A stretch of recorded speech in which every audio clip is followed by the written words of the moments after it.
Elephant, there's a deer or something that's like a box truck, but it's a majority, or I can't remember the name. I think it's teacher. Right. So maybe a little something. Yeah. I love that. Running after water. No. Cut them back to strangers. Yeah. And maybe more. Hi everyone, we're going to try to get started pretty soon, so if you could settle down. You know those hydrangea trees that don't grow away? Yeah. I think that, because you can't have a huge tree. I tried to lose the sun that pours out. I tried to. Yes, I did. Can't get anybody to do anything around here. Yeah, and they're expensive.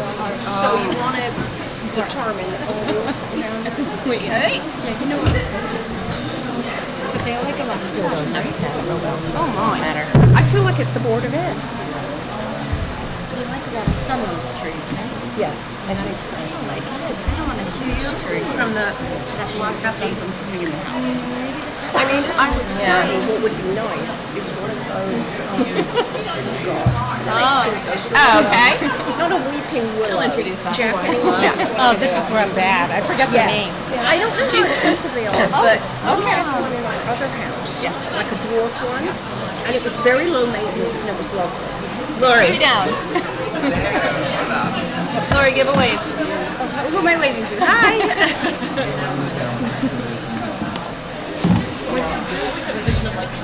Good morning everyone, we're going to get started just because this room heats up so fast, and for all of those who helped with the breakfast and the lunch yesterday, you know what we're talking about. It got ridiculously hot, but it was wonderful that the PFA did that.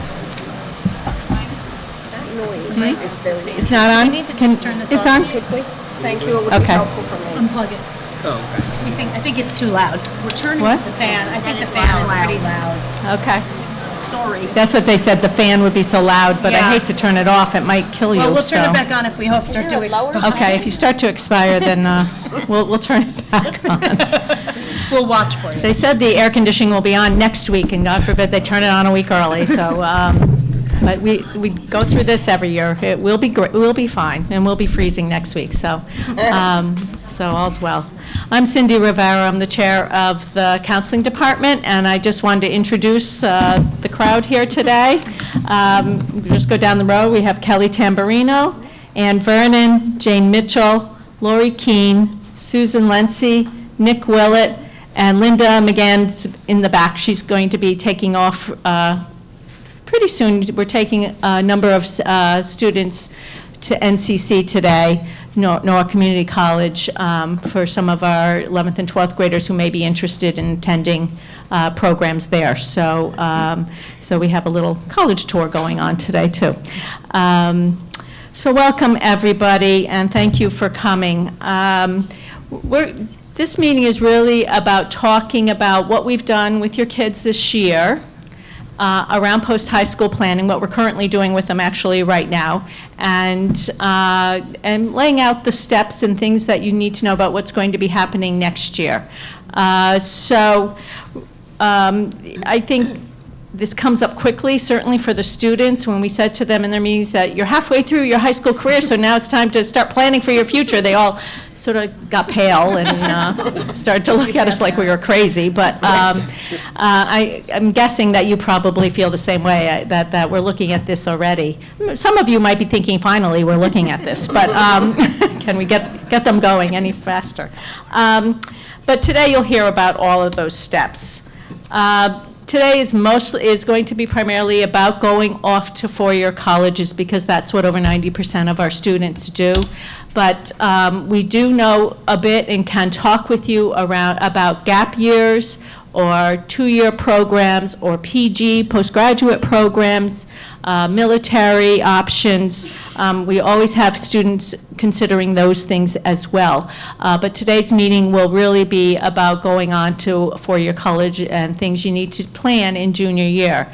For a lot of you who are your students thinking about other options, they're not really planning that till senior year, so a lot of times you still have to go through all the steps in junior year before you get to that decision about what you're doing after high school. So, most of this is about what all of you will be doing in the next 2 years.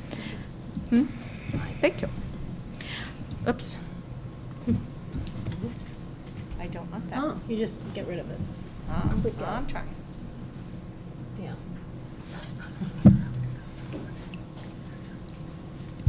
Okay, so how many have been through this before? Have had a student go through this before?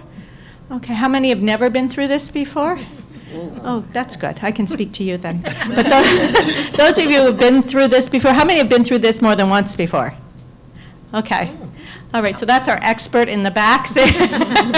As you know, and for all of you who have more than one child, you know that they're different. And so every child, the process will be different. There's no one way. And this is what tends to get people started feeling anxious that they're not doing enough, or they're doing too much, or that they're not on the right timeline. And there is no one timeline for this.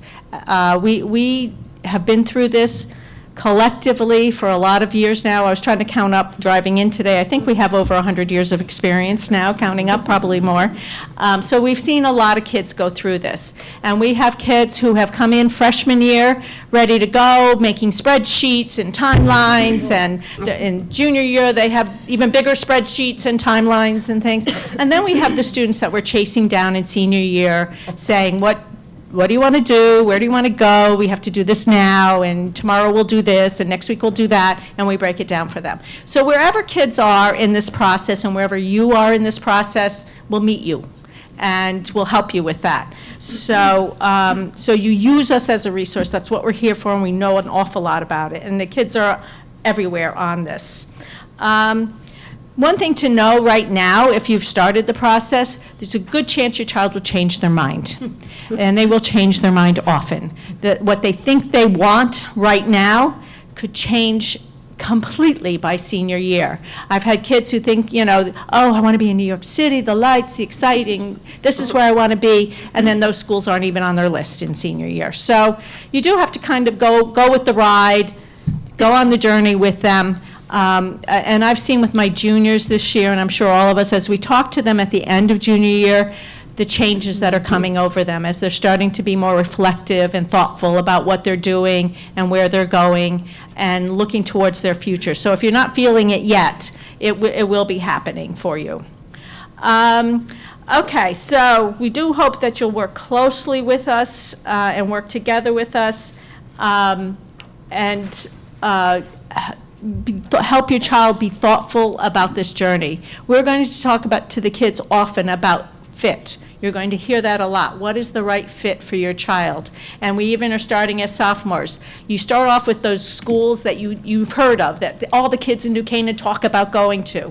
And we try to get them to branch out and look at like schools and other things, to find other things that they may fit them even better than what they're doing now. So just jump in and enjoy the ride. So we're going to talk for a few minutes each, a few of us, and we'll start first with Kelly, who'll talk about what we're doing this year with the kids and what we've been doing. Jane will then walk us through junior year, what that will look like, and we'll talk about how to organize and plan for college visits, and then Susan will wrap it up, and then we'll do some questions and things like that. So thanks.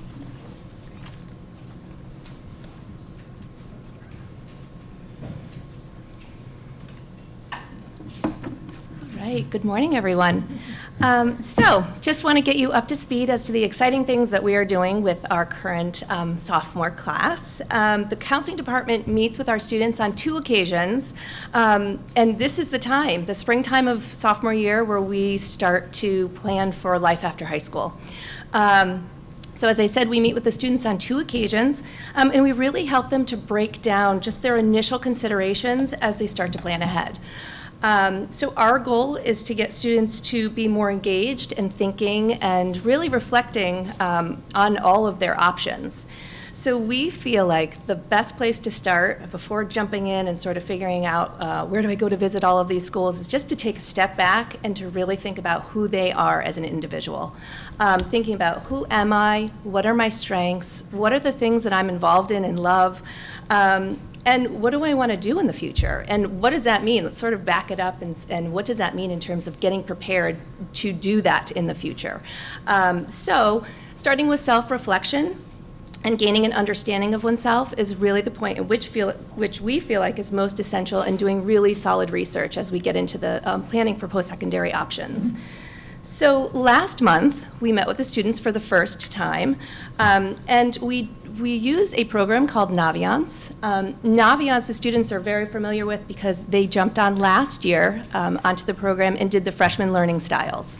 So this year, and just to back up, if you don't know what Naviance is, it's a web-based counseling resource that we work very closely with.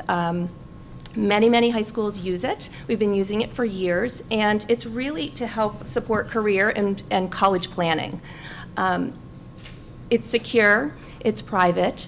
Only people that have access to the students' profiles is the counselor and the student, and it's linked to our department. So we've been using it for many years, and we want our students to be very familiar with Naviance, and we love it. So, and we'll be referring to it from now through senior year. So in Naviance, we had our students do something called Do What You Are. Do What You Are is an interest inventory based on the Myers-Briggs interest inventory. And in doing this, the students answered a variety of questions, and they came up with a personality code for each individual. So based on their personality code, they had a great description about who the student is, and we often ask the student who they're reading about themselves, and they love it. But how many of the students felt as though it really reflected who they are? And most students feel like it's pretty accurate. So it identifies areas of strength and blind spots. It comes up with college and career satisfiers based on their personality type. For example, if a student is really social, maybe a school with a lot of spirit might be best for them. And it really identifies some of those things as they start to really think about fit, as Cindy was talking about. And it really starts to, it breaks down and comes up with careers based on the student's personality that the student might be most satisfied and happy doing. We spend a tremendous amount of time in our jobs. And as we said to the students, we want our students to be happy in life and satisfied. And so really taking a step back and thinking about their strengths, who they are, and what they might want to pursue, it's a good starting place. And you might be thinking, how does my child know what they want to be when they grow up? I mean, they're so young at this point, but it's just a good starting place. And it's good for students to take a step back and maybe even look at some of the results here and think about what is their pathway. What is their pathway? What are the things that they maybe emerged from the report that they might want to try a new elective that they thought that they never were really particularly interested in, or they have an emerging strength that maybe they'd like to take part in. So it's really interesting. Students might want to try business or journalism. We have all of it here at New Canaan High School, and it might have come up with some things that students maybe didn't even consider before. So for you, it's very thought-provoking for the students. It's conversation-provoking. So we really want you to take this information and start talking to your child about their goals, about their strengths, and what came up with this. So just looking at this too.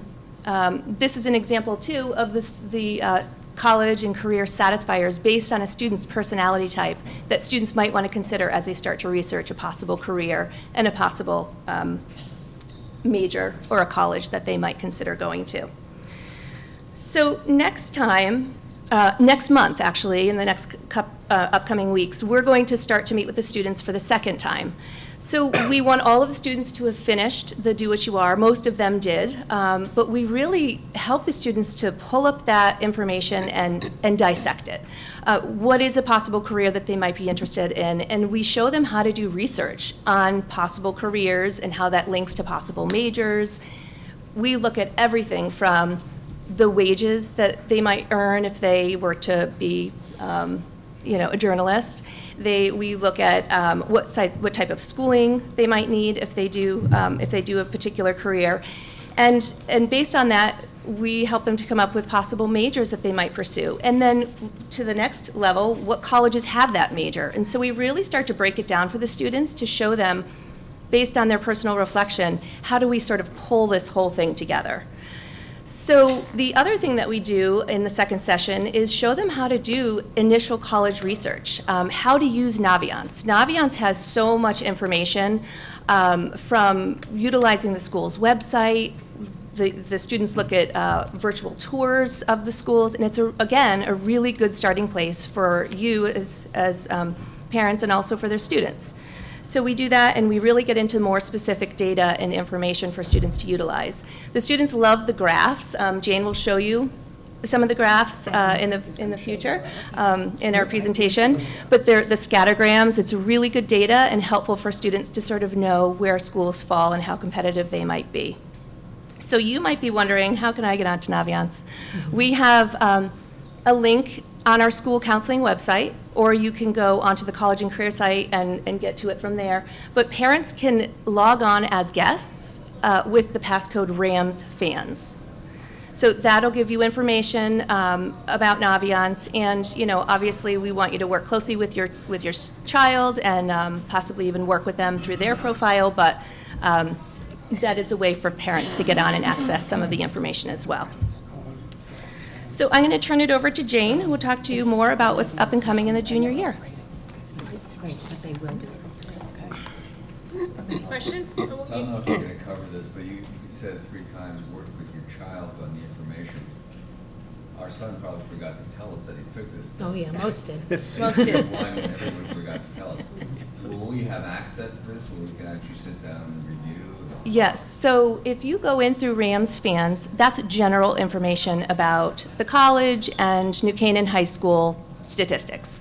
In terms of getting the report and the personality type and what careers came up, that's under the student's profile. And so if you can log on with your child, that's what I was saying in terms of working together. That's how you would access that. Sure.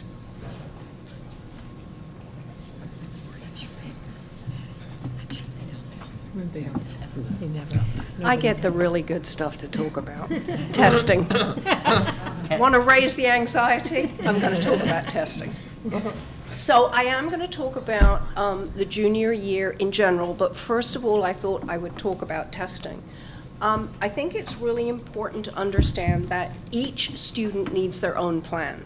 So what maybe worked for your older child won't work for your younger child. What works for your child's best friend doesn't work for your child. Can I have a show of hands as to who came to the summit program that we ran in February? Oh, excellent, good. So for those of you who are sitting there now and panicking and saying, I'm behind the 8 ball, if you would like to see the summit program in its entirety, go to the high school website, school counseling, and then scroll down to video presentations. The program is on there. We're very fortunate that the CEO of Summit, Charlie, is actually an ex-New Canaan High School grad. And Summit really does seem to keep up with all of the new testing nuances. So Charlie comes in February and runs this program. So do take a look at it. It's rather nice to be able to sit there in your own home with a cup of coffee and stop it or start it as you wish. So when students return in the fall of their junior year, we start them on the PSAT timeline. They have to register themselves online, and I'm going to put in a little plea here. Oh, sorry, you hearing me? Yep. I'm going to put in a little plea here. I know you want to help your students. There are lots of ways to do this, but have them take the initiative and have them sign themselves up for this. Of course, you're going to be watching them. You're going to be over their shoulder. It's probably going to be your credit card that they're going to use to pay. But I think it gets them going, and it gets them realizing that this whole post-high school planning process is theirs. The PSAT is going to be held on Saturday, October the 13th, and when I finish this slot on testing, you'll see it's on the slide and on the handout. Save that date. All juniors should take this test. Some of your students may have taken it this year as sophomores, but it's important to take it as a junior. It really helps the students, the results, to help them pinpoint their areas of strengths and maybe their areas of as Naviance calls them, blind spots, much nicer than weaknesses. A word of, I think, something that will make you feel better. Colleges do not see those PSAT scores. Only you, your child, and we at the high school see them. So they really are your baseline for future testing. Also, for your child to take this as a junior, evidently there is research out there that students who took the PSATs generally score higher on the SATs than those who didn't. So another reason why, if you can possibly do that PSAT, it would be worth it. Those PSAT scores won't be available until December, and your student will need to set up a College Board account. We'll be talking to them about that, explaining how to do that. That College Board account can be very useful because when they look at their PSAT score report, they're instantly going to look at the scores. And then hopefully they're going to go through the report where they will find an access code. How many people here have heard of Khan Academy? Okay. So Khan Academy is a free online resource that does tutoring. But here's the great part of Khan Academy. If your child goes into their website and puts in the access code from their PSAT score results, Khan will design an individual free online prep course for the SATs for your child. Now, I don't know about you, but that sounds like a pretty good deal to me. So I would definitely encourage them to do that, and will encourage them to do that. The state of Connecticut now has the SAT as its mastery test. So another reason why you would want them to take the PSATs. The test is usually in the junior year in March. Of course, this year it was a snow day. So they've only just taken it. But the scores come back within 3 to 4 weeks, so they're available for students. So I'm sure some of you have heard of the alternate test, which is called the ACT. Since the revision of the SAT, 2 or 3 years ago, the SAT revised their test format. And those two tests are very similar now. They are curriculum-based, which is good news because it means that your children are getting some prep in their English, math, and even their social studies and science classes for these two tests. The main difference between the two is that the ACT is a faster-paced test. And again, if you look at that summit program, Charlie will give you a lot of information about the differences between the tests, but the bottom line is ACT is faster. Now, you're going to say, well, which test should my child take?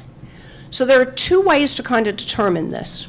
One is that your child will have taken a PSAT, so they'll kind of know the format of the SAT. They can go online with ACT and take their own practice ACT test. Obviously, best to do it kind of under their own testing conditions at home with a little stopwatch. Maybe you can be the timer. The other way they can do this is that there are a number of testing companies here in town and locally who offer a free diagnostic test. I think it's usually on a Saturday or a Sunday. And they will score it, and your child may be able to see which test they seem to do best in. My own view is, testing is so stressful, you want your child to take the test with which they feel most comfortable. And many of our juniors and seniors take both tests to try them out, see which one they feel is better for them, and then test a second time. And we do recommend that the majority of students will test twice. Obviously, there are going to be some who are going to meet their goal immediately, but the vast bulk do take it a second, even a third time. We recommend this for most students because colleges now are super scoring. They're super scoring the SAT. They've been doing this for quite a few years, which means they're taking the best English and the best math score as a combination. But we're also hearing now that they may be super scoring ACT. If you want to know what the colleges do, obviously you would go on their own website to determine that. Again, I'm going to make a plea. Please be assured that we're here to help with all of this. As first-time parents, especially if you have questions on this, email us, call us. We're happy to help you. One last thing on testing. Many of you probably took the subject tests when you were in high school, those 1-hour subject-specific, science, world language, 2 forms of math, history, whatever. In those days, they were required by some of the most competitive colleges if a student was offering the SAT. Well, the good news is that a lot of colleges now have abandoned these, do not require them. So that's quite helpful, I think.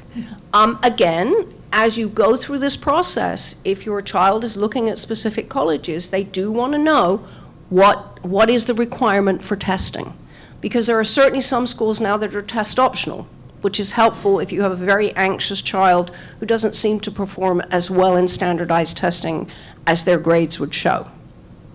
Finally, on these subject tests, if your child is in an honors or an AP class and the teacher is talking about preparation for these, please speak directly to the teacher. The teachers are extraordinarily helpful.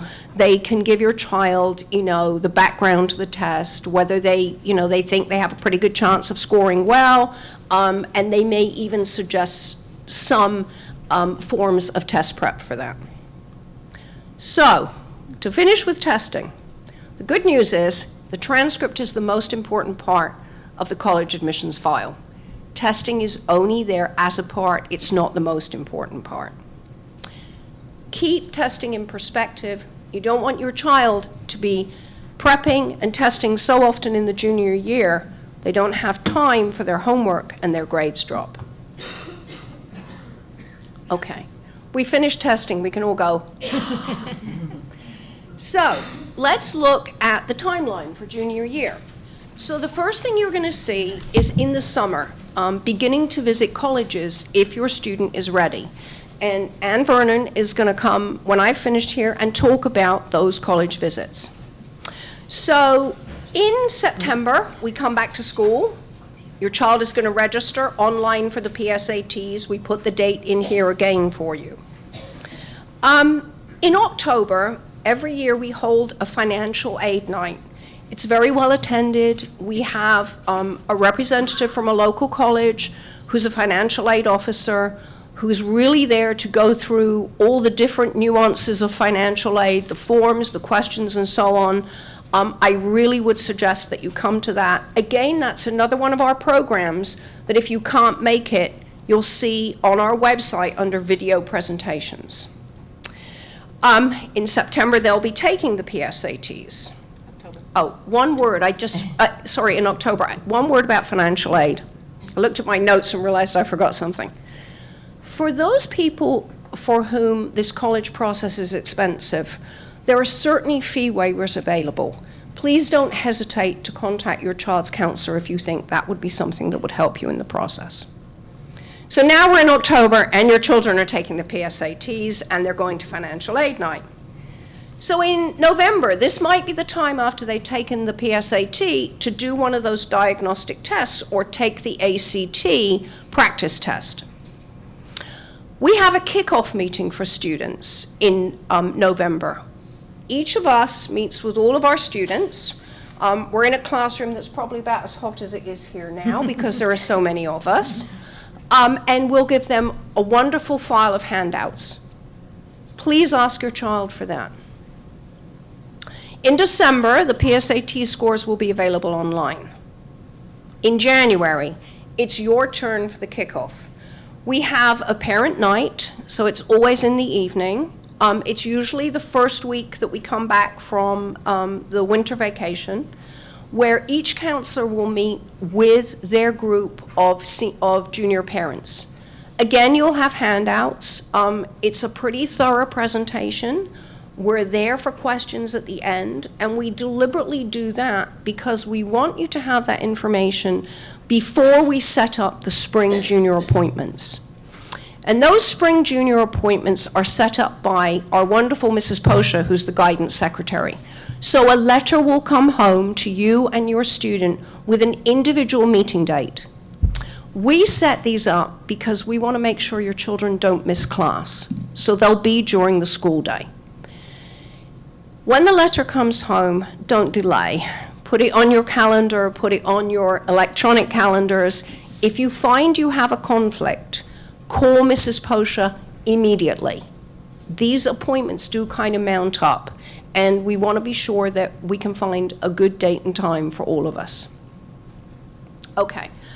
Also in that January, February time, we want your students, we want you to remind your students to register for the SAT or the ACT they will take in the spring. The school SAT, you don't have to worry about. We actually register them for that. Okay, so we're coming now to the end of the year. This is a really fast-paced, we're getting to the end of the year. In March and June, we want your students to follow up from that junior appointment and continue researching schools, preparing for the ACT, and continuing to visit those college campuses. What we endeavor to do every year is that we all remind our juniors to make a second appointment with us, just for the counselor and student. We really want to know where they are in the process. Have they visited some of the schools that we talked about? How is their testing going? Because at that junior appointment, we're going to make an individual testing plan for you. So we want to know how we can follow up. Maybe the testing is finished and we're all celebrating. Maybe they feel they need to take another one. So those follow-up appointments are very important. We're actually starting them now. They'll probably go through until the last day of school. But I think it's very important that your child make that appointment. That isn't one that we make for them. They're in the driver's seat. We want them to come in, see Mrs. Posher, and make that appointment. I think pretty much now we are at the end of the junior year. Again, I just want to make a plea, as we all have done. We're here for you. Please don't get anxious over this. The college admissions process is a marathon, not a sprint. So don't try and get over it too quickly. Have your child be thoughtful. So I'm now going to introduce Anne, who has the fun stuff to talk about. Thank you, Jane. I think one of the perks of our jobs as counselors is that we get to visit colleges. I find that really fun, and I always live vicariously, just wishing I could go back. Because the colleges today, one is more beautiful than the next. They offer everything. Some of them seem like you'd want to go on vacation there. So, Hence the cost.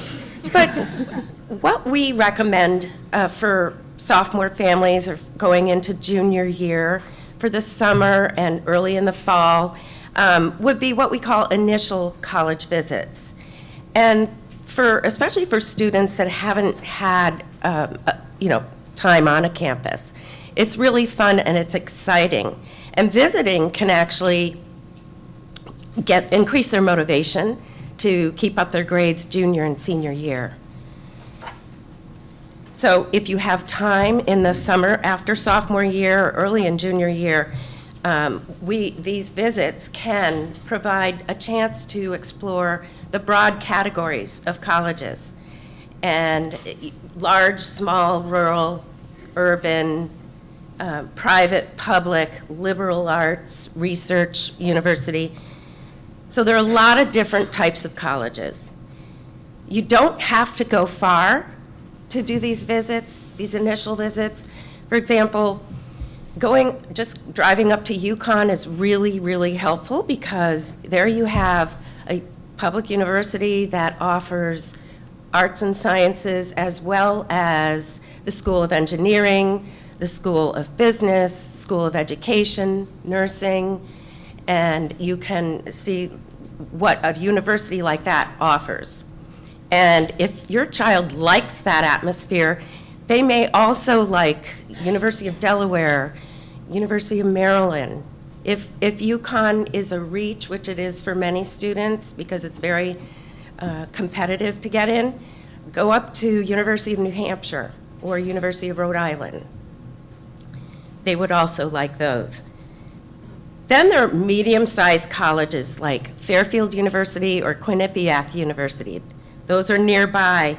They are private, medium size, and they offer, again, arts and sciences, pre-professional majors, and if your child liked that type of atmosphere, smaller, but still medium size with lots going on, they would also want to visit something like Marist College, the University of Dayton, where I visited last week, and also Monmouth University down in New Jersey.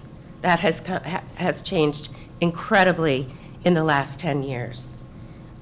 So then we also have Trinity College and Wesleyan University for those who like traditional liberal arts college, smaller campus focused on the humanities, the sciences, and a broad education. Other overlaps to that would be Hamilton up in New York or Denison in Ohio. Another one comes to mind. I'm listing some of my favorites. Kenyon College in Ohio. Then there's New York University, right in Manhattan. So that's a large public urban university where you can't always tell exactly where the campus is. If your child likes that type of atmosphere, then go ahead and visit Boston University or George Washington University. Those are very similar colleges.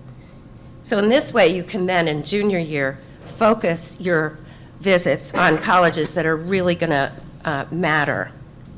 I also wanted to point out that using the scattergrams is very helpful when you're doing these college visits. One thing that comes up often, say a student will go up to Boston, look at Boston University, Northeastern, Tufts, and then they go home and they look at the scattergram, and those are the most, competitive colleges. So they may have fun seeing those colleges, but they may be a reach. Those might be reaches. This is an example of University of Delaware. You can see that, the average is the mid Bs. The green squares show who got in. So it's a wide variety of SAT scores and GPAs. So those are really important to look at before you visit. On the left side are the GPAs, and on the bottom are the scores, SATs in this case. The ACTs are also available. This is another one. So this is Boston College. So you can see, the average is 95, but there really aren't many students that get in under 95. And these statistics are correct. They are input very carefully by our our registrar, Mrs. Granite. So it's something is very important to look at these. Okay. So, there's also sometimes students aren't quite ready to think about college, and that's fine. And I would just suggest if you're traveling in the summer, just to drive through a couple of campuses and, make it quick and very low-key. And then on the other hand, you'll find after visiting, you might find your child on a college website actually signing up for a tour, looking at overlaps, and that's a real sign that your child is really ready to get into this process. And then, just keeping these visits fun and low-key. It's, I found when my own children were visiting, I found it kind of fun to say nothing and to hear what they had to say. I found out so much by doing that and not putting in my own opinion of anything. The one thing that's really important to do, though, as a family early in the process is to set down your parameters for cost, distance, things like that. So that you don't have to say, oh gosh, you can't apply here, it's too expensive. So just something to be aware of. Now, Susan is going to talk about the role of the parent.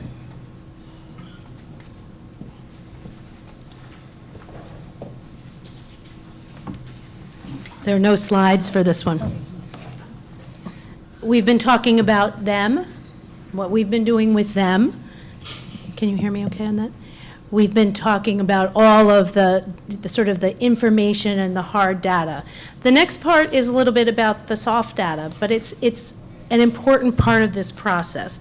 I mean, first of all, I think anyone who's gone through this before will agree that we can all breathe, right? We can all breathe and know that we're going to get through it. Everyone at New Canaan High School graduates with a plan. Your counselors make sure of that. And while this is about the student, we want you to know that we believe that you have a really important role. It's just not the leading role, more of a supporting actor or actress. The ultimate goal, of course, is independence for your son or daughter, because that's what post-high school life is about. So the more you can begin to take a back seat in some of this, the better it's going to be. The job in the next 2 years is going to be to find the right balance. The right balance between pushing as is often needed, but in also offering that unconditional, unqualified love and support and assurance that you know they're going to do okay in the process. You can trust yourselves in this process. If it doesn't feel right to you, it probably isn't. And that's the time when we hope you will come to us. If you're hearing things or things are being promoted to you, we hope you'll come to us and ask those questions. A couple of points to reflect on, and they've been touched on by some of the others. The process is about them, so do provide support and encouragement, but maybe think about the kind of pressure that they might feel by these discussions. All our students, however together they present themselves, all of them have concerns about leaving home, about leaving you, about leaving New Canaan, and about leaving the high school. Some are going to present in a more anxious way around that than others. Some will seem like they have it all together until suddenly they don't. Your role here is to just help them stay focused, and again, we can't say this enough, to assure them that you know this is going to work out. Anne talked about the college visits. I think there was a thing up there about the college tours. It's really important to remember to let them take the lead. You will gain a lot of respect from your child if you are not the parent who tries to take over the student-led tour. It happens, and your own child will look at you with grateful eyes when you are not the person asking about all the things that happen on campus. Guilty. Yeah, Anne said she sat back and was quiet. I had a hard time doing that with my own children. If they do have questions, and they're not comfortable asking during the tour, then they can go back to admissions and they can ask one-to-one. They can also come to us. We can connect them with our regional rep. I think we maybe don't say enough that we do get on the road a lot to visit colleges. This year we've all been out visiting. So we know reps and we know our regional reps. They come here in the fall. In the College and Career Center, we have over 200 reps come each fall to talk with our seniors. And so they can ask questions. Some may not be comfortable asking them in the big setting, but they can get their questions answered. You can be a travel guide, and you can help them set up the systems. There are lots of details in the process. Things like booking the tours and visits, which is good for them to do and is usually done online now or sometimes by a call to the admissions office. And they can do that. They're capable of doing that. Of course, you are probably going to have to book the travel and the accommodations. I don't think we can stress enough trying to have some fun with this. It can be a stretch sometimes. I always suggest having ice cream at every dairy bar that there is while you're with them, especially if there's a younger sibling along. You all know this about our town. There are very many informed students and parents. And that's a wonderful thing, but it can also create a grapevine that can be really difficult for our young people. This is a time where they need to trust their feelings and who they are, which is why we've started this process with them in that way. Not talking first about where do you want to go to college and what do you want to be, but thinking about who you are, what your strengths are, and what your blind spots are too, which always means you can work around them, but being able to think about what that means for them as individuals. There are 4,000 colleges in the United States, and there are more overseas. And we encourage all of you with them to think broadly about what that means. There are places for everyone. There are places for everyone. And alluded to this, but I think this is one always worth reiterating. Have those candid conversations early. The ones about, we really don't want you to go to California. We just think it's too much travel. Have the discussion. See what their reasons are for wanting to go to California. And then, if you can, and it is hard to do, but go and let them see what it's like to travel and have plane delays and all of the things that go along with traveling. And some will come back and say, I love California. And others will come back and say to us in this follow-up junior meeting after going to some of these places, it's just too far. But you need to have those conversations with them early on. The other conversation that's important to have, as Ann said, is the conversation about the financial piece of this. This is an enormous investment. And yes, there's aid and loans and all of the things that go along, but we need to be realistic from the get-go. That's important for everyone. It makes the process more realistic, and they're old enough to have these discussions with you. You're going to need to encourage them to be strong around telling all the relatives and all the friends who want to talk about this process all the time that they want to talk about some other things, right?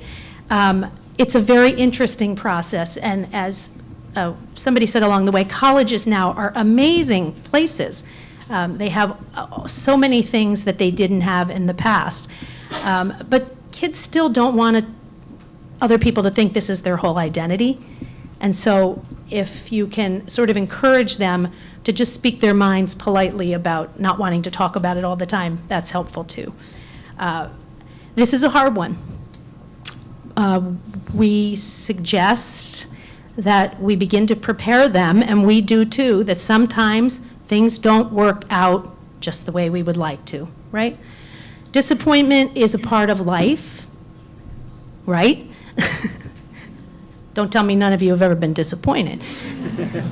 And they will have lots of options, and it's always encouraging to us when our students come back to see us at Christmas after they've graduated and they've gone on to college. And they may not have gotten into their first, second, third, fourth choice colleges, and they say, wow, it's really great that it worked out this way because I love where I am.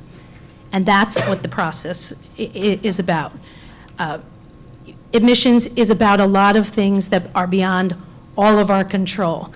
In our visits, we hear often about things called institutional imperatives, which means the kind of class that the college is trying to make up. And we can do our best, but we can't really know what that is year to year. And we just have to trust that we cast the net widely and things do work out. Again, I said we travel, and yes, students can have a top college, but they also, we will be sure with you and with them that they have a list that includes reaches and targets and favorable schools so that they will have good options when it comes time to make a commitment in their senior year. Finally, before we go to some questions, we always like to remind you that this is precious time for your family. 2 years from now, they're going to be getting ready to graduate. Impossible to believe, right? For lots of reasons. They will have made their plans. They will be knowing where they're going. So while this is a bit of a marathon, it can also go quickly. So we encourage everyone to try to enjoy the moments of high school with them and not make it all about this process. And with that, I think we'll open it up to questions. Cindy? Sure. Since they gave all of us microphones, I think we can just sit right here and talk. So let's take some questions and see where we go with this. Go ahead. Just a quick question. So we have friends that just graduated and they had maybe 30 applications out. Good question. Please don't apply to 30 schools. 30 applications out, and this particular person was told by one of you counselors that they didn't have enough safety schools. So my question is this, and Mr. Willett and I sat down and talked, it seems like it's a prescriptive method that you guys go with individual students. Is there a rule of thumb as to stretches or reach schools, safety schools, and then more likely schools where you're not sending out 150 applications?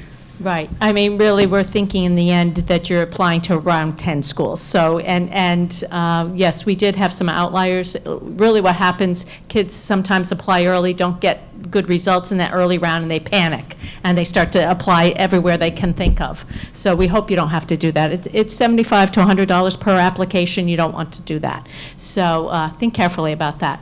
A couple of things about what you're asking. He's asking about how we decide what's a stretch versus what's a favorable. My rule of thumb is a reach is whatever the child's GPA is, a couple points higher than that is a reach.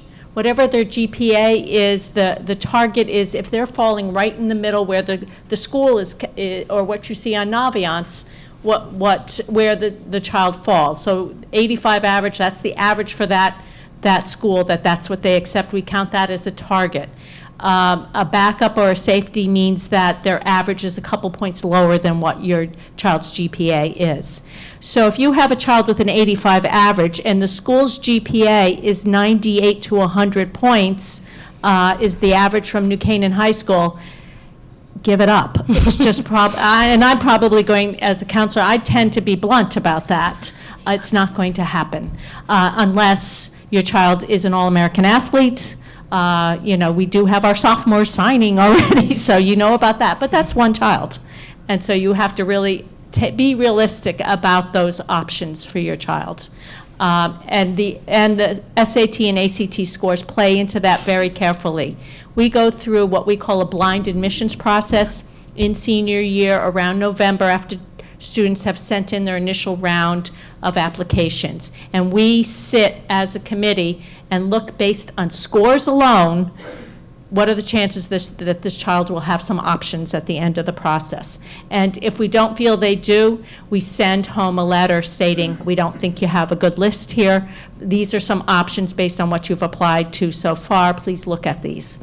So, so that'll come home usually right after Thanksgiving, that you probably should still be looking. That said, a lot of times people think, oh, we have to just apply to more schools, but they're not applying to schools that are giving them a good backup range. They're still applying to those reach schools saying, the more we apply to reach schools, one of them will work out. That's not how it works. Mm-hmm. So be very careful about that. Just a comment on, and I'll shut up, but college visits. We did a southern tour last year. It was the middle of summer. We planned some vacations around it, but we were on our 4th college visit, and they were just kind of formal college visits in the South. And it's our 4th visit in a major southern university. Kirsten and I look at each other about 2 o'clock. It's 98 degrees. We're sweating. Just like this. 6th grade, Just like here. right in the front, listening intently. Our son is somewhere, but not with us. My comment is this: you could burn the kids out. If you do more than 2 a day, Oh, yeah. burn them out. Absolutely. If you do 1 a day, it's a stretch. Yeah. Yeah. We plan a full day around it. Someone suggested ice cream, but it could be tedious. Yeah. Point well Very taken. flat. Generally Very- speaking, you can get 2 colleges in a day and not more than that. And that would be a stretch, for some. And yes, you do have to put some time in between, and it is, yes, you do have to pace it and not try to see all 4,000 colleges that are out there.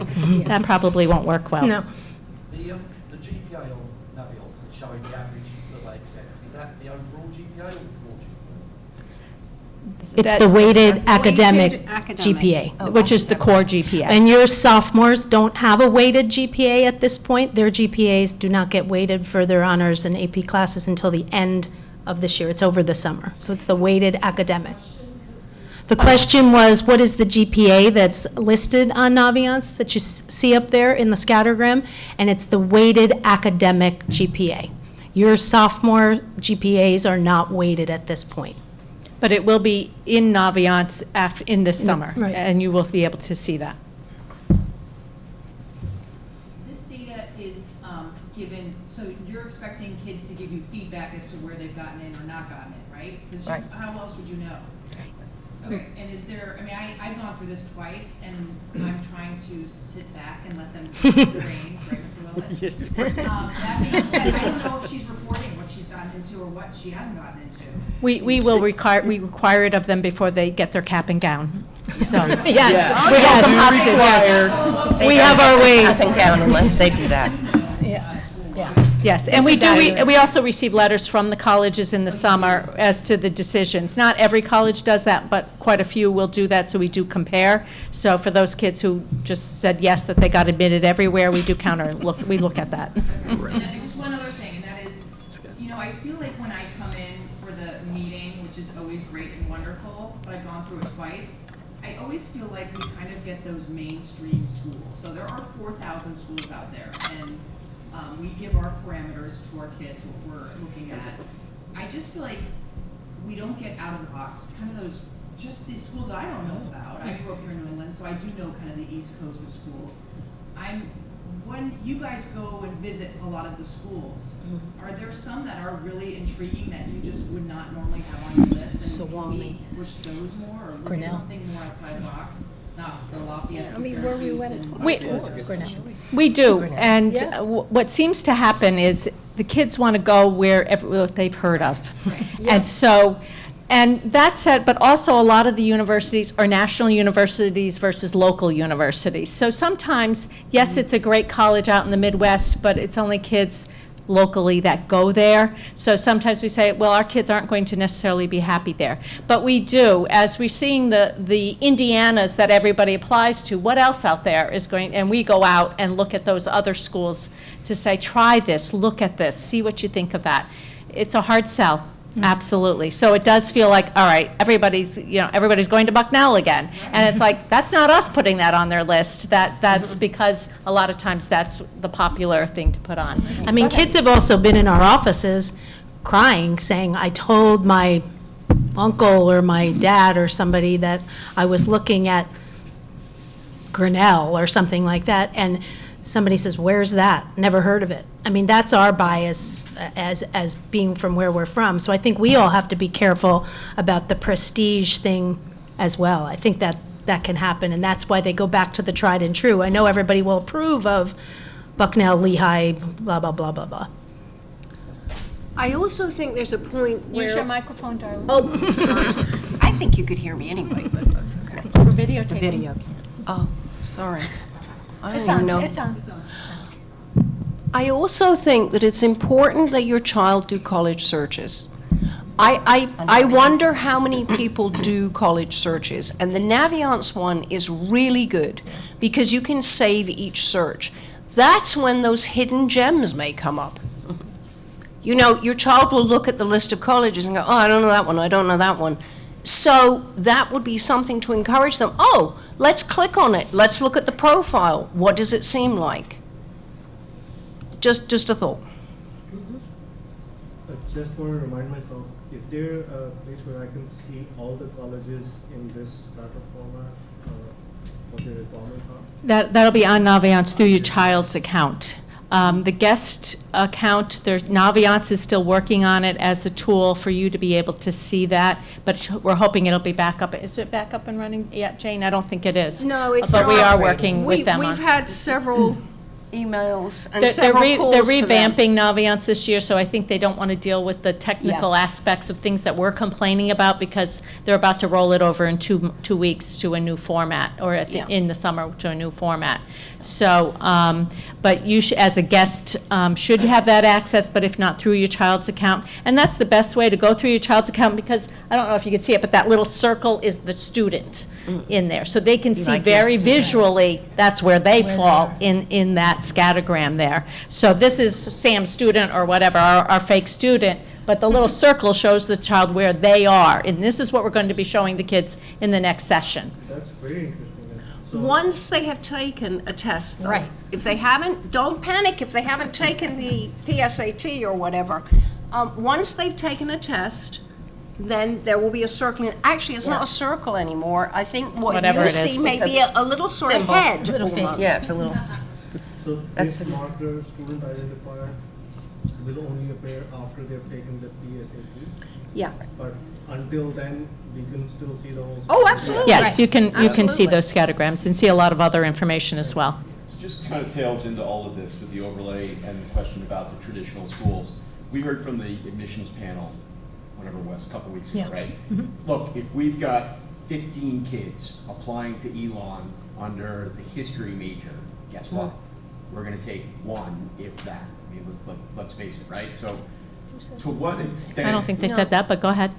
Go In ahead. essence. Go ahead. That's- okay, Go ahead. That's the takeaway. He said, look, you know what, if we've got 500 history majors coming in for the 2020s, right? It's Yep. gonna be a whole lot more difficult to get into Elon under a history major. Look, Okay, go ahead. uh, What's your question? Fair enough. So the question is, do you guys see this overlay? So do you see, okay, and do you perhaps advise, to your point earlier, of guiding them in the right direction? Is, look, you know what, we've got 36 kids applying to Bucknell to be economics majors. So maybe you want to look at someplace other than Bucknell if you're applying as an economics major. or apply as undeclared and then go in as economics. You don't have to declare until, We don't generally, because we are going to base it on GPA scores and the child's interest in a school. Now, I do advise kids, if they're thinking they want to go into engineering but have never taken an pre-engineering course and aren't in physics and don't particularly like physics, that probably engineering's not for them. So we'll advise along those ways. But in some ways, to ask them to do a major that is not within their interest and is almost gaming the system, that's not going to come from us. Not my suggestion, the other way around, just to say, hey, look, you know what? if Look you're somewhere really else. interested in being an engineer major, maybe you'll look at UConn, or maybe you'll look Right. at University of Vermont, Yes, or whatever. yes. you know? We wouldn't steer them away from a college based on the fact that there are too many applications. That, we wouldn't do that. Let's go to the back. There's a lot of questions. My daughter mentioned that there are some schools, she mentioned some out in California, where they haven't accepted New Canaan students in the past. Is this a real phenomenon? Are there places that New Canaan doesn't have relationships, they're no-go zones? Go ahead. Well, I mean, there are plenty of schools in California that are accepting our students. Stanford is accepting 1 out of, what's their percentage acceptance rate this year? 4 to 5% acceptance rate. 4 to 5%. So nationally, that's a concern. We do go out to all of the schools. Their application numbers are way up. I don't know if you've seen any of the data, but if we get one more email this year telling us that somebody has 60,000 applications, and isn't that great, the percentages have increased. So it is, there are some schools that we used to think were more favorable may not be, but there are very few schools that don't accept any of our students, and there are a few. They are the most selective schools in the country, and over the years they've accepted, but there's a pattern recently that maybe they haven't. But we make it a point to go and visit them and find out why. But sometimes an institutional imperative just doesn't include taking students from where we are. Yes, we do target, at the end of the year, we look at our statistics and target the schools that we don't feel we've had good admissions, and make sure we're in touch with them or visiting them or inviting them for a lovely lunch or something next year, so. Yeah. Mrs. Polly? All colleges see subject test scores, or is that the choice of the students to share them? the question was around subject test scores. It's up to the student to share them. Many colleges don't use them, so they don't really want to see them. If you send them, they won't look at them. So every college has a different policy around that. So,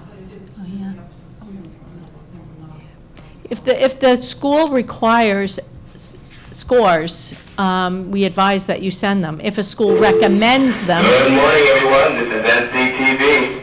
Guess we're going to stop for a minute. Please join us right after today's live broadcast, and may the fourth be with you. I knew somebody would say that. High school, remember? I'm sorry, I think I answered that question over here. Are you seeing changes in how the wait lists are moving because they're getting record numbers of applicants? Yes. There are, what we've seen, and it's a conversation with the colleges nationally, the counselors are having with colleges, the ridiculousness of putting 5,000 kids on a wait list when you're going to accept 10 off the wait list. There's a lot of that going on, and we're having a lot of conversations with colleges that that's absurd. Make some decisions, deny some kids, let them move on. So, do anyone want to say anything more about that? That we have seen a lot of kids put on wait lists when they have no shot of getting into them. So, and then colleges like this week are just now looking at those. We'll see whether they're going to go to their wait list. We're in touch with them and talking to them about kids who they should look at again. And some of the schools are actually sending out emails to say, we've met our targets. We're not going to the wait list. I was sort of thinking that maybe because there were so many kids applying that Yeah. more kids would come off wait No. lists because there'd be so many moving parts, but that's not what you're saying. That's what we were hoping too, because kids, the population in the U.S. hasn't increased that much, but and the positions in the schools, there's just, everyone can only accept one place, but we haven't really seen that. What they've done is accept more kids to the wait list in preparation for not getting the kids they think they're going to get, but it doesn't seem to be rolling out that way. Thank you. Do the students find out, or can they find out what place they are on the wait list so they can make an educated decision? It's a good conversation to have with colleges once kids are waitlisted, and we do advise them to do that. But usually colleges will describe that in their letter, their waitlist letter, how they go to the waitlist and what they do. Usually they're not ranking the waitlist, they're looking at where the holes are in admission. Like, we need someone, someone else in the chemistry department, that would be great, we'll pull them from there, or something like that. So, we need that flute player after all, so things like that. It's been about 4 years since I've had kids apply to college, and it just seems from talking to parents, it's gotten even more competitive. Can you speak to the last year or how this class is done coming out? And how that might have changed if it has? The question was, it seems as if it's gotten more competitive over the last couple of years. We've seen a rise in applications to those most competitive schools. We have seen colleges, institutional imperatives be more around increasing the diversity in their schools. First generation students, they're doing a lot of outreach for first generation students, all of which doesn't help us a lot, but and many kids applying to many more schools. So yes, we are asking kids to broaden their searches and look for other things. Speaking to your point about, applying all to the same schools, to broaden that. But in the end, I think the top 10 kids are still the kids going to those same top schools. I think those most competitive schools, we're still getting kids in. But I'm seeing more people applying to them thinking they have a shot when maybe they don't. So again, going back to being realistic and keeping all your options open, because there's many really fabulous schools, and your kids will get to where they want to go, particularly if they're thinking grad school. We've seen an increase in kids applying overseas to schools in the UK. So we're increasing. And the Far East. We have a student going to China. We have a student going to China. Canada is opening up, where more kids are applying to some Canadian universities. A lot of that is financial, because it's so much less expensive as well. So it's changing. The whole landscape is changing. over here. That was my question. How many international students actually come here? I know St. Andrews participating. Is anyone else actually come here? The question was whether, how many international universities come here. They more come in groups as fairs as opposed to coming here. They've actually invited me on a tour. I'm going next week, woo-hoo, to England, so that's fun. So you won't see me, but exactly. I don't off the top of my head, but get wind of them, yes, and we'll post them when it happens on our website. Oh, please, Sue Carroll's not here. Please like us on Facebook and look into her Twitter account. Change your passwords, I heard. But that on Twitter, we post an awful lot of information there as well as on our guidance website too. If your child puts in a college, and we'll be talking about this when we see them in those junior programs, if your child puts a college into colleges I'm interested in, which is a category Colleges in I'm thinking Navient. about. Colleges I'm thinking about. Yeah, colleges I'm thinking about. Then what will happen is they will get an email, actually purportedly from us, from their counselor, but actually it's generated by Navient, that when we have an appointment for that particular college, when that college says I'm coming on October the 25th at 10 o'clock, a couple of days before, for all those students that have listed that in Navient, they will get an email reminding them that this college is coming on a visit. And that said, juniors can only go if they have a free. That's mostly for seniors. Okay, we're trying to get the whole room here. Quick question for you. The SAT that was taken in March, who are those results reported to? Do they go to the school, the family? Which is the state SAT, your children will be taking it in March of next year or April. I'm not sure when they'll end up taking it. That is reported to College Board and to the state and to the school. And so the student will have a College Board account and they can access their results through the College Board account. And we'll get the results too. Way in the back. What percentage of, I guess, on average, do you apply early and, I guess, the timeline? You're getting ahead of yourself a little bit. Percentage, end up securing a spot and then not? Is it, 80% of the class is already done by December, or what? Yeah, I would say over 90% of our kids at this point are applying early somewhere. There are different early programs, which we'll get into next year, early decision, which is a committed position, early action, rolling admission. So we will describe all of those to you, but majority of our students are applying early somewhere at this point. Getting accepted into an early program, I'd have to look at the stats for this year. I don't know if I really have that right now to tell you. A good portion get in early somewhere because we really promote that they apply some of their favorables early so that they have some options early and feel comfortable about that. So it's a pretty high percentage that get in somewhere early on. Just a follow-up question on early decision. We're still new to it, on getting our heads around. What are the implications of applying for early decision or early action, and does that play into your preferences? And play into your? How do you apply for colleges if you've gotten accepted on an early decision? Then are you locked in? The question is around early decision versus early action. Yes, if you apply early decision and are accepted, you are expected to withdraw all other applications and you are committing to go to that university.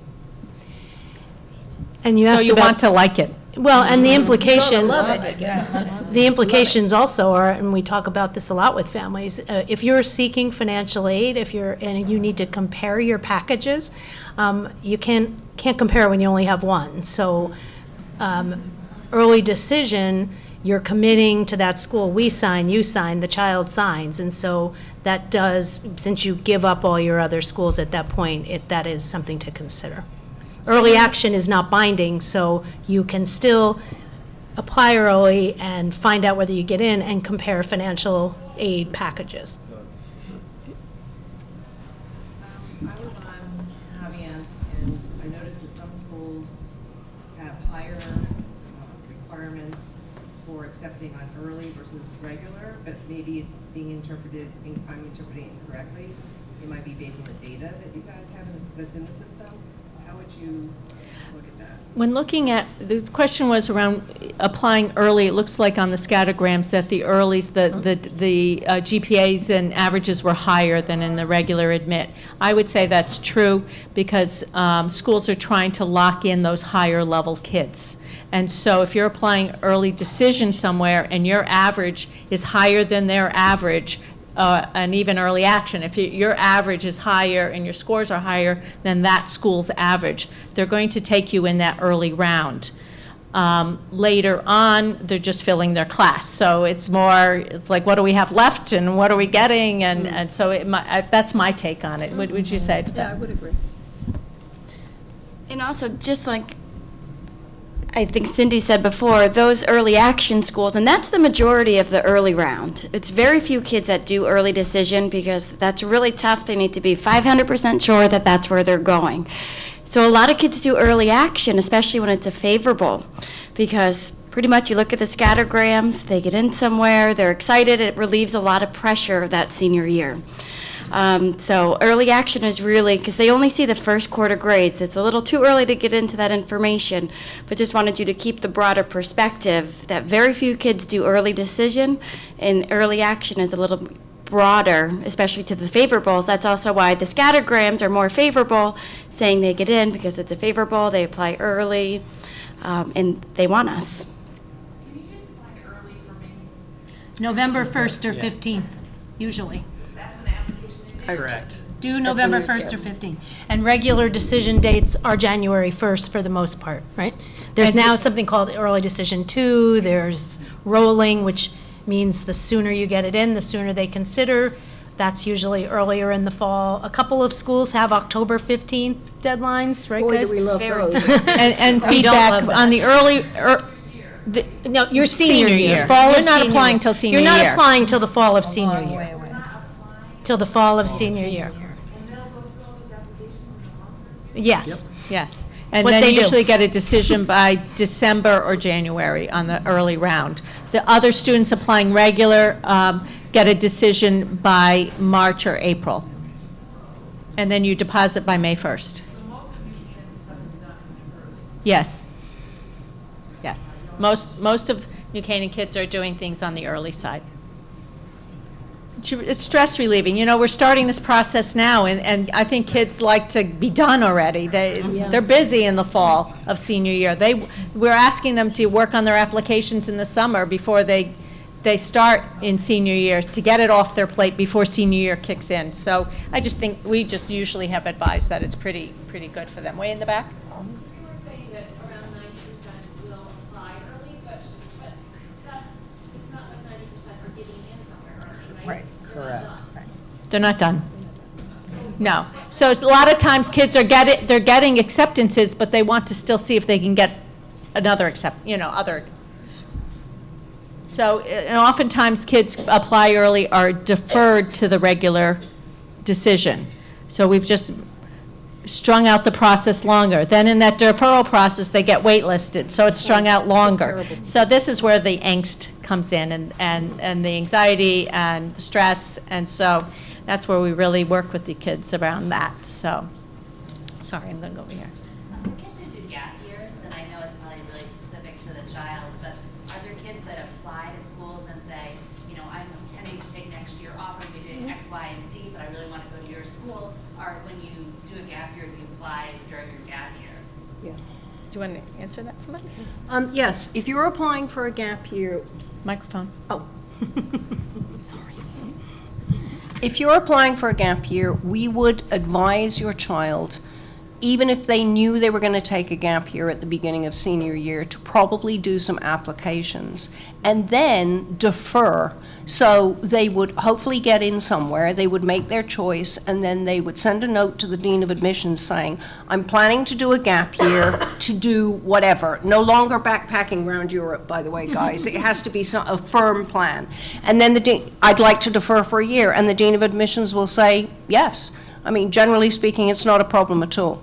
That's not something you would address in the application. I know personally I need a little bit more maturity, but We usually wait till the decision. Yeah. I mean, you work on where they're going to go for the gap year, but you want to make sure that they have a place to go, because there are some students who start off with, I want to do a gap year, and then when it comes to May, they say, I think I'm ready for college. So we want to know they have that option. I do think gap years are more popular in schools abroad. Okay, finish up with questions. One more in the back. Wanted to go back to a question that was asked earlier. When you know that you have a group of kids with similar strengths and interests, I think the question was around engineering, they end up kind of being similar applicants to a similar program. And as a team of counselors, are you helping them, like, I know you can't kind of share somebody else's information with them, but are you helping them sort of navigate, you're going to need to look at, you're going to need to look broader because there are these other really qualified applicants right here in our school that are also going through the same things? Again, we don't. Because we're 8 counselors with different caseloads, we wouldn't know that per se, because we don't know each other's kids.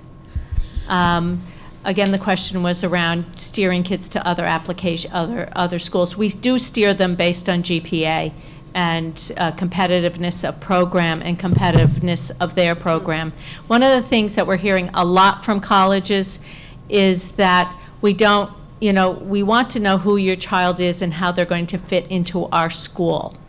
And that, to mean that, it's not just taking all the right courses, it's how they are in the school, how they interact with teachers, what activities are they involved in, how engaged are they in everything in the school, and if they're sort of that quiet kid who really likes the science, engineering things, or even that, are we gearing them to the right activities to show that that's a true interest for them? So we do counsel kids around that as well, to make sure they're showing themselves in the best light. In the application process, we're helping them through that process, right down to their essay, to make sure they're showing themselves in the best light, and choosing what teachers are going to write for them. Or again, are they showing themselves in their best light? That is always the way we go with that. It wouldn't be fair for us to tell one student, you apply there, and the next student wants to go, no, you shouldn't because that guy's stronger. I don't think that would be really nice to the guy we just told to go look elsewhere if they really want to go there. I don't think that, I know that's a private school model, but that is really not something a public school would encourage. To say it's really important that you still keep your application in, because even if you've got, a point lower than somebody, there might be a buzzword on your application that gets your child in Absolutely. above, so don't think it's just all about who's applying. That's exactly right. And that's the point I'm trying to make, is you never know that there's a line, a sentence, an interview that went differently for one child over another one. So we would never ask someone to take that off, because you never know what's going to happen. This is not a science. As much as people really, if you really, there's the people reading the applications, the committee work, the weather, the day they're reading it, what else happened to that rep that day, everything plays into it. So unfortunately, it's not a science. When you say kids got specific interests trying to do this more to provide activities, at what point does that happen? It feels like you take very little time with the kids at this point, and probably won't until the end of junior year. At which point does it kind of too late? I think your child needs to be more involved probably earlier. I'll refer you back to what Kelly was saying about what we're doing now with them and the work we're doing with them. And I think we are, and that's why we hope you partner with us around that in terms of pointing this out to kids, to get them involved. We do each year see them when we're doing their schedule to talk about it again with them. What are they getting involved with? What are they doing towards these things?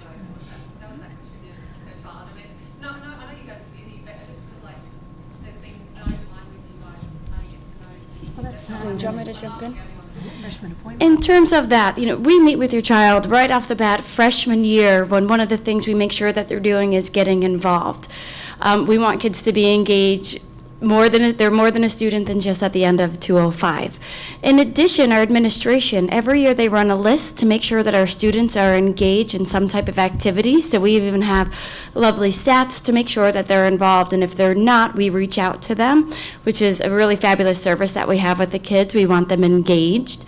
And also, when Kelly was also speaking about the sophomore program, any programs that we have with the students, we always say, if you have questions, come down and see your counselors. Also at the sophomore program, we reminded them about the resume feature on Naviance. We want them to update their resume, so to say, at least every semester at a minimum. And we say, guys, if you think you're not involved in enough or not doing enough or aren't sure, come see your counselor. So we really, really talk about this with the children. We let them know our doors are always open, and we're here for them. And if you think your child, son or daughter, doesn't have enough going on, or you're concerned, maybe they just come home, they're only doing video games or what have you, call us. We're here for you if you have any concerns. Well, that's an interesting question. I mean, we have some kids who access us all the time. That's who they are. From freshman year, do enough things? We say, and this is what the college admissions officers say, is don't try to do 20 things. Pick a couple of things that are the things that resonate with you, that are the things that you feel like you're made for. That's what the do what you are helps them start to think about that. It's a myth that you should be involved in all kinds of things and be president of 10 things. You can't do that well. You know, it's quality And it probably versus works against you. Versus quantity, and admissions officers tell us that over and over and over again.